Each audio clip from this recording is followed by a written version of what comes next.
दोस्तों इस वीडियो के अंदर हम यहाँ पे देखने वाले हैं कि अगर सबस्ट्रिंग की हेल्प से हम अपने ईमेल एड्रेस या फिर टेबल के अंदर जो भी कॉलम है उसके अंदर अगर जैसे मान लीजिए ईमेल आईडी है, ठीक है। तो किसी किसी का ईमेल आईडी होता है जीमेल से gmail.com, किसी का yahoo.com या कुछ इस तरीके का पैटर्न अगर आपके सामने है और सबस्ट्रिंग की हेल्प से आप सिर्फ वो पर्टिकुलर चीज को निकालना चाहते हैं, जैसे कि मान लीजिए gmail.com, yahoo.com, यानी कि उसका डोमेन नेम निकालना चाहते हैं, तो आप ये सब स्ट्रिंग की हेल्प से कैसे कर सकते हैं। इस वीडियो के अंदर हम यही देखने वाले हैं, तो चलिए इस वीडियो को शुरू करते हैं और सीखते हैं इस चीज के बारे में। तो यहाँ पे जैसे मेरे पास जो टेबल है ये टीबीएल टीचर आप देख सकते हैं, इसके अंदर ये रिकॉर्ड्स अवेलेबल हैं, ठीक है। ये सारे यहाँ पे टीचर्स के रिकॉर्ड हैं, जहाँ पे ईमेल आईडी आपको दिख रहा है, जैसे कि ये राणा सिंह @gmail.com, सिंधे @yahoomail.com। तो ये जो @ के बाद है, उस ये क्या चीजें हैं, इसी को हम बोलते हैं डोमेन, यानी कि किस डोमेन पे ये मेल आईडी क्रिएटेड है, ठीक है। तो हम ये सिर्फ इसका जो डोमेन नेम है वो हम निकालना चाहते हैं। तो आपकी रिक्वायरमेंट कुछ और भी हो सकती है, जैसे नहीं हुआ, कुछ आपके पास स्ट्रिंग है, उसके अंदर किसी एक पर्टिकुलर जगह के बाद से आप अगर कुछ निकालना चाहते हैं तो उसको आप आसानी से निकाल सकते हैं, ठीक है। तो इसके लिए जैसे मान लीजिए मैं क्या क्या कॉलम इसके अंदर से निकालूंगा, मैं निकालूंगा इसके अंदर से फर्स्ट नेम और ईमेल आईडी जो पूरा रहेगा, और साथ ही साथ डोमेन नेम, यानी कि @gmail है, याहू है, क्या है, वो चीजें हम निकालेंगे। तो सिंपल मैं यहाँ पे सेलेक्ट स्टेटमेंट अपना लिखता हूँ, सेलेक्ट फर्स्ट नेम निकालते, ठीक है, फर्स्ट नेम। और इसको मैं लिख देता हूँ फ्रॉम टीबीएल टीचर, ठीक है। अब इसके बाद से ईमेल आईडी हमने निकालनी है, तो ईमेल भी हम यहाँ पे लिख लेते हैं, ईमेल, ये रहा ईमेल आईडी।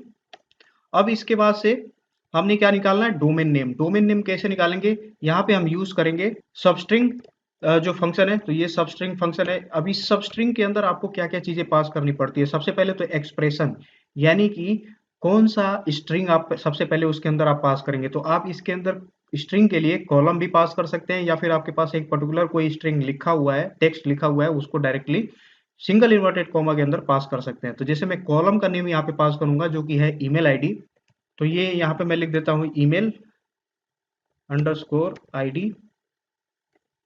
अब इसके बाद से हमने जो इसकी यहाँ पे स्टार्टिंग पॉइंट है वो हम यहाँ पे देने वाले हैं कि कहाँ से, जैसे मान लीजिए हम ईमेल आईडी के अंदर से ही ये निकालना चाहते हैं कि जो ये सिंबल है उसके बाद से ही डोमेन नेम लिखा हुआ है, तो हम यहाँ पे सिंबल को सबसे पहले पहचानेंगे। उस चीज को हम कैसे पहचान सकते हैं, उसको हम पहचान सकते हैं कैर जो इंडेक्स होता है सिक्वल सर्वर के अंदर, उस मेथड की हेल्प से हम पता कर सकते हैं। तो सिंपल यहाँ पे मैं यहाँ पे लिखूंगा कैर इंडेक्स, ये हो गया कैर इंडेक्स। और इसके अंदर जो रिक्वायरमेंट होती है वो होती है, सबसे पहले देखिए ये पूछ रहा है एक्सप्रेशन, ठीक है, किस एक्सप्रेशन यानी कि किस टेक्स्ट के अंदर से आप ये निकालना चाहते हैं। तो हम यहाँ पे जो टेक्स्ट यूज करने वाले हैं वो सिंबल है, तो सिंगल कोट के अंदर हम यहाँ पे दे देंगे फिर उसके बाद से कॉमा से अब हम देखते हैं कि क्या इसके अंदर कि किस किस वाले कॉलम के अंदर से हम ये निकालना चाहते हैं। तो ये हम निकालना चाहते हैं ईमेल आईडी से, ठीक है, ये जो ईमेल आईडी कॉलम है इससे।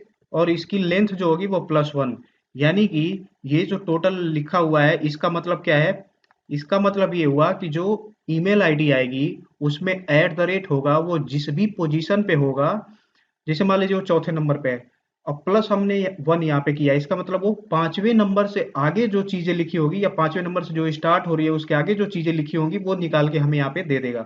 ये सिर्फ कैर इंडेक्स का मतलब ये हुआ। अब इसके बाद से ये कहाँ तक निकाल के देगा, तो अब आप मान लीजिए जैसे ईमेल आईडी की मैं बात कर रहा हूँ, मान लीजिए 15 कैरेक्टर है, अगर हम यहाँ पे कॉमा दे के 20 पास कर देते हैं तो उसके आगे का ये पूरा निकाल के दे देगा। अगर हम पर्टिकुलर दिखाना चाहते हैं कि जैसे ये पूरा लेंथ कितना है, वो हम कैलकुलेट करना चाहते हैं कि इस जो एक कॉलम की अगर मैं अभी बात कर लूं कि ये जो राणा सिंह @gmail.com है, इस पूरे स्ट्रिंग का कितना लेंथ है उतने लेंथ तक ये निकाले। स्टार्ट कहाँ से करे, वो कैर इंडेक्स से निकाल देगा, यानी कि जहां से सिंबल है उसके बाद से शुरू करेगा।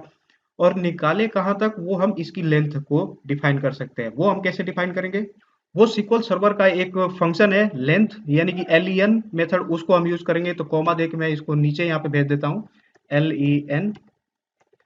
और किसकी लेंथ हम निकाल रहे हैं, वो हम ईमेल आईडी की, ये ईमेल आईडी की लेंथ हम यहाँ से निकाल के और यहाँ पे अब भेज सकते हैं। और यहाँ पे हम ब्रैकेट को बंद कर देंगे सब स्ट्रिंग का। तो देखिए मैं आपको पूरा एक बार समझा देता हूँ कि एक लाइन में पहले कर देते हैं इसको, ठीक है। ये क्या करेगा, सब स्ट्रिंग मेथड ये सबसे पहले ईमेल आईडी को उठाएगा, ठीक है। ईमेल आईडी के अंदर मान लीजिए ये राणा सिंह @gmail.com को उठाया, ठीक है। अब ये कह रहा है कि आप आगे ये जो वैल्यू है कि आप कहाँ से स्टार्ट कराना चाहते हो, यानी कि पोजीशन कहाँ से स्टार्ट होगी कि वो उस टेक्स्ट को निकाल के लेके आए, वो चेक करेगा ये कैर इंडेक्स। कैर इंडेक्स क्या कर रहा है, कह रहा है कि भाई जहाँ पे @ है सबसे पहले उसको तो ढूंढो, किसमें से, ईमेल आईडी में से, और +1 कर दो। तो जहाँ पे भी मिला वहां पे +1 करके वो नंबर यहाँ पे आ जाएगा। ये पूरा जब कैलकुलेट करेगा तब वो नंबर यहाँ पे आ जाएगा, यानी कि स्टार्टिंग पोजीशन मिल जाएगी कि कहाँ से आगे उसको बढ़ना है। और उसके बाद यहाँ पे वैल्यू दी है लेंथ, यानी कि जहां से वो स्टार्ट किया था और आगे तो कहीं तो लिमिट होगी जहां तक उसको पहुंचना है, तो उसको यहाँ पे लेंथ भी देना हमें पड़ेगा इसके अंदर। तो यही लेंथ फंक्शन ईमेल आईडी का, यानी कि ईमेल आईडी का टोटल लेंथ कितना है उतना ये निकाल के दे देगा, वहां तक का ये पूरा निकाल के देगा। अब देखिए हम इसको सेलेक्ट करके यहाँ से एग्जीक्यूट करते हैं, तो यहाँ पे आ गया अपना, देखिए gmail.com yahoo.com ये डोमेन नेम आ गया। यहाँ पे नो कॉलम नेम आ रहा है, तो इसको आप कोई नेम दे सकते हैं, जैसे मैं दे देता हूं एज डोमेन नेम, ठीक है। जो भी आप एलियास देना चाहें दे सकते हैं। अब इसको सेलेक्ट करके अगर मैं यहाँ से एग्जीक्यूट करूं, तो आप देख सकते हैं डोमेन नेम यहाँ पे आ गया। तो इस तरीके से आप अगर टेबल के अंदर किसी भी कॉलम के अंदर से कुछ भी निकालना चाहते हैं किसी पर्टिकुलर पोजीशन से, तो आप इस तरीके से सब स्ट्रिंग को यूज करते हुए आसानी से निकाल सकते हैं। अभी इसी में जैसे मान लीजिए अब आपको ये ईमेल आईडी में @gmail.com के बाद के एट द रेट के बाद आपने जो भी निकाला वो निकाल लिया आपने। अब आप चाहते हैं कि के पहले क्या है उसको अगर आप निकालना चाहते हैं, तो इसी जो सबस्ट्रिंग के अंदर है इसको हम कैसे यूज करके निकाल सकते हैं।